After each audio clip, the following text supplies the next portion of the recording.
ஜூலை 12 நடைபெறும் குரூப் 4 தேர்வில் 3934 பணியிடங்கள் நிரப்பப்பட உள்ளன. வாங்கி படியுங்கள். Sura's TNPSC Group 4 Guides. வெற்றி நிச்சயம். Also available at Amazon, Flipkart மற்றும் surabooks.com. ஒரு மகிழ்ச்சியான செய்தி.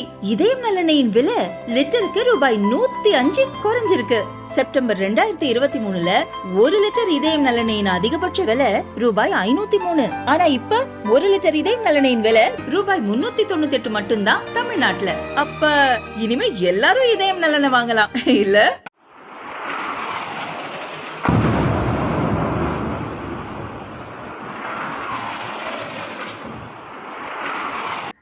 காஷ்மீரின் பகல்காம் தாக்குதலுக்கு இந்தியா உரிய பதிலடியை கொடுத்துள்ளது.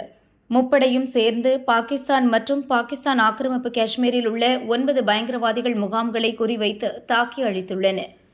இந்த துல்லிய தாக்குதலில் 80 பயங்கரவாதிகள் கொல்லப்பட்டனர், பலர் காயமடைந்தனர். இந்தியா நடத்திய பதில் தாக்குதலுக்கு ஆபரேஷன் சிந்தூர் என்று பெயர் வைக்கப்பட்டுள்ளது. இந்த பெயரை மோடியே பிரத்யேகமாக தேர்வு செய்து சூட்டிய தகவல் இப்போது வெளியாகியிருக்கிறது.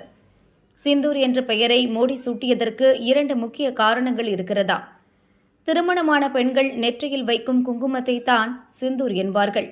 பகல்காமில் தாக்குதல் நடத்திய பயங்கரவாதிகள் ஆண்களை மட்டுமே குறிவைத்து கொன்றனர். அதுவும் அவர்கள் இந்துக்கள் தானா என்பதை உறுதி செய்து சுட்டனர். கொல்லப்பட்டவர்களில் நிறைய பேர் புதிதாக திருமணமான ஆண்கள். கணவனை இழந்த பெண்களுக்கு மரியாதை செய்யும் விதமாகவே இந்த தாக்குதலுக்கு சிந்தூர் என்று மோடி பெயர் வைத்துள்ளார். இதற்கு இன்னொரு காரணமும் உண்டு.